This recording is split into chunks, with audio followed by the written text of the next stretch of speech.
Salam sejahtera bagi kita semua. Kembali lagi dalam renungan harian kita.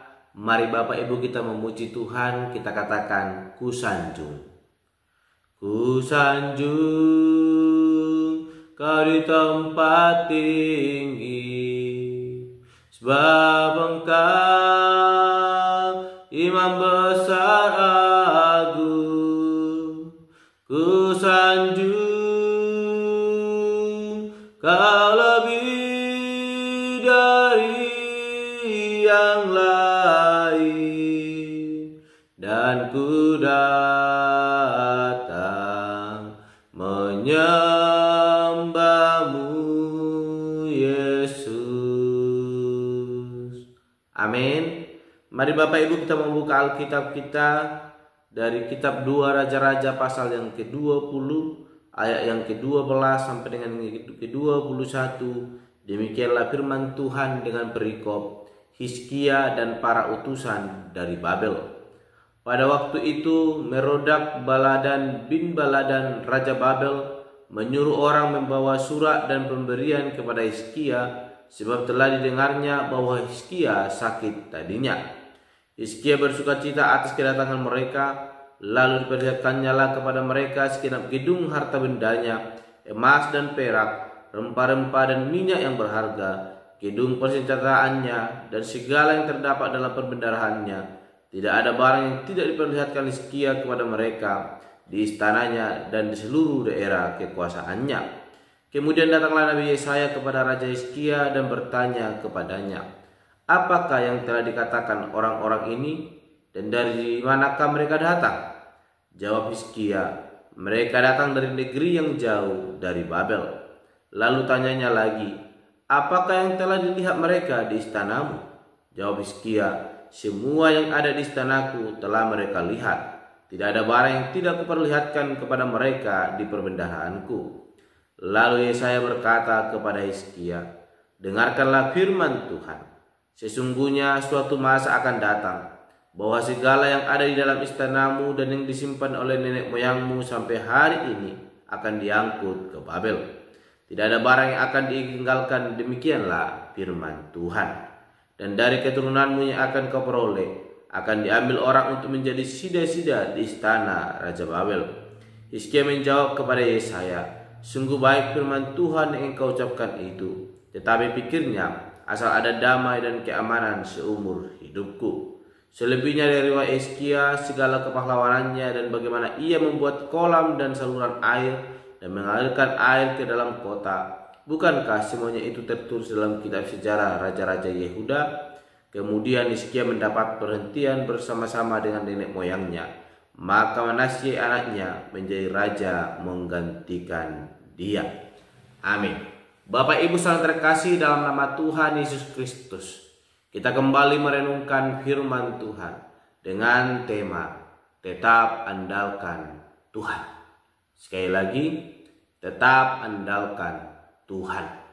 Bapak Ibu, kita melihat ketika Raja Hizkia sakit, ada kunjungan yang datang dari negeri Babel, di mana Merodak Baladan bin Baladan Raja Babel menyuruh orang membawa surat dan pemberian kepada Raja Hizkia, sebab Raja Babel telah mendengar bahwa Hizkia sedang sakit.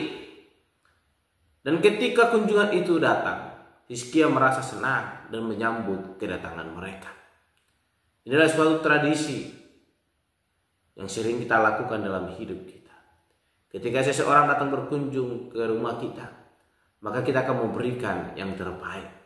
Kita akan menyambut dia dengan sambutan yang hangat. Demikianlah yang dilakukan oleh Raja Hizkia.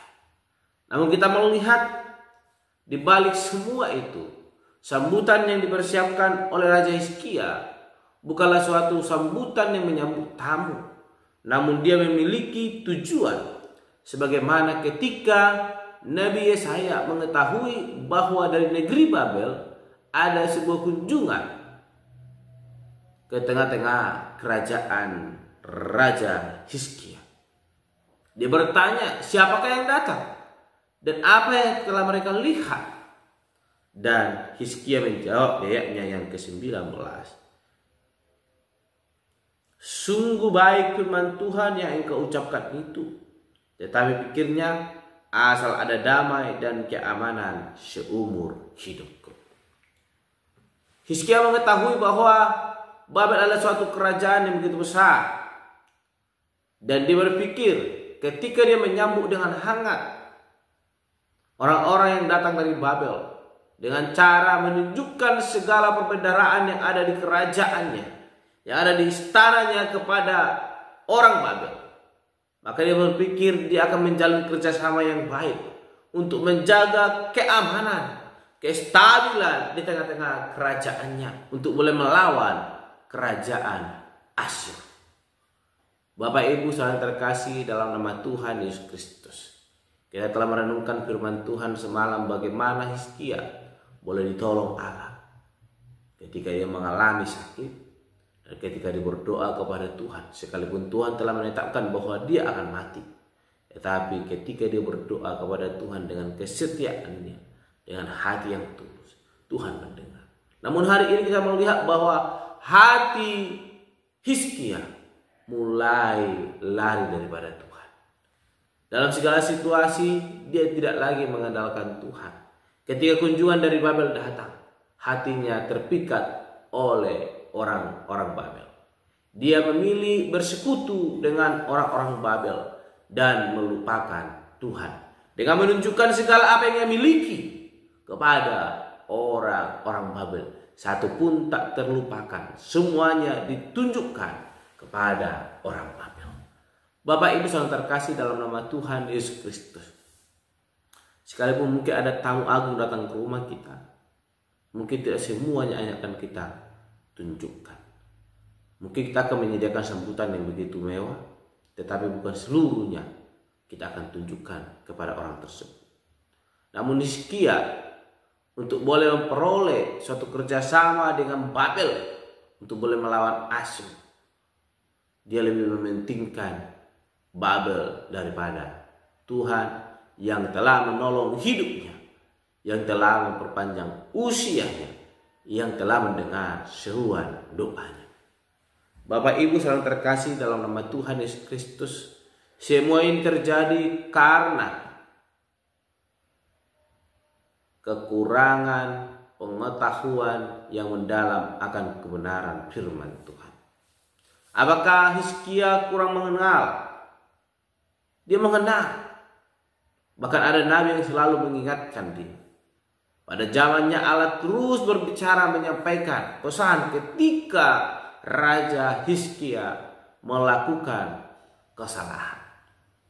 Namun yang membuat Hizkia menutup hati, menutup telinga, yaitu dia hanya berpikir bagaimana kepemimpinannya berjaya, aman dan stabil dengan memiliki sekutu yang mampu memerangi lawan yang akan melawannya. Hizkia tidak berpikir panjang bahwa Babel akan menguasai kerajaannya ketika mereka melakukan persekutuan. Bapak Ibu saudara terkasih, cara Hizkia adalah cara yang salah di hadapan Tuhan. Ketika dia sakit, dia berdoa kepada Tuhan. Namun ketika dia ingin bersekutu dengan Babel, dia melupakan Tuhan. Jadi Bapak Ibu saudara terkasih, sebagai orang percaya, orang yang telah menikmati anugerah Tuhan sekalipun bisa melupakan Tuhan, meninggalkan jalan Tuhan. Oleh karena itu tetaplah andalkan Tuhan dalam setiap segi kehidupan kita. Karena cara Tuhan berbeda dengan apa yang kita pikirkan. Tuhan akan memiliki cara yang terindah dalam hidup kita untuk boleh membuat kita takjub, bahkan terus boleh bersyukur kepada Tuhan. Oleh karena itu, mari kita belajar dari Raja Hizkia.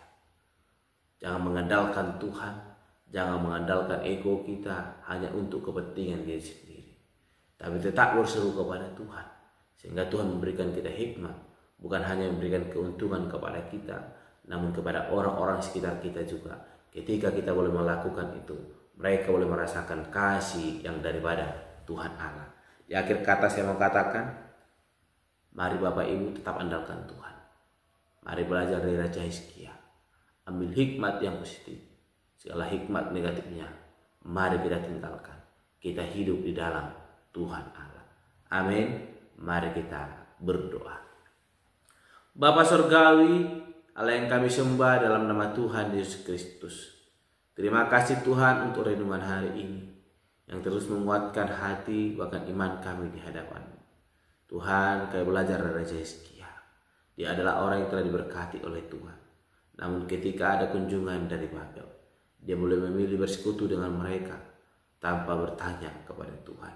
Bapa Surgawi, mampukan kami sebagai orang percaya agar lewat pembelajaran firman Tuhan hari ini, iman kami dikuatkan, diteguhkan untuk tetap mengandalkan Tuhan dalam setiap segi kehidupan kami.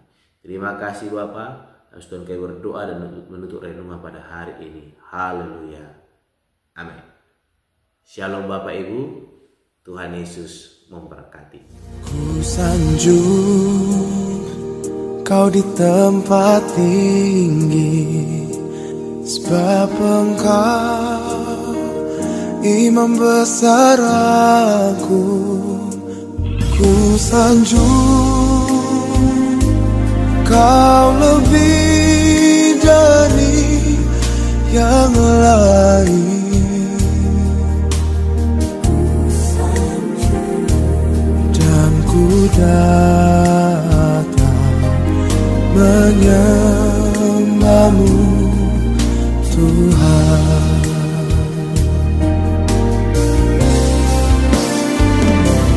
Ku sanjung Kau di tempat tinggi, sebab Engkau Imam besar aku.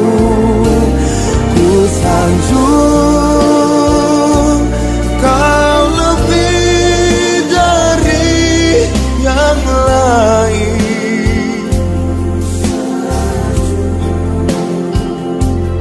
dan ku menyembah-Mu Tuhan. Ku sanjung Kau di tempat tinggi, sebab Engkau Imam besar aku. Ku sanjung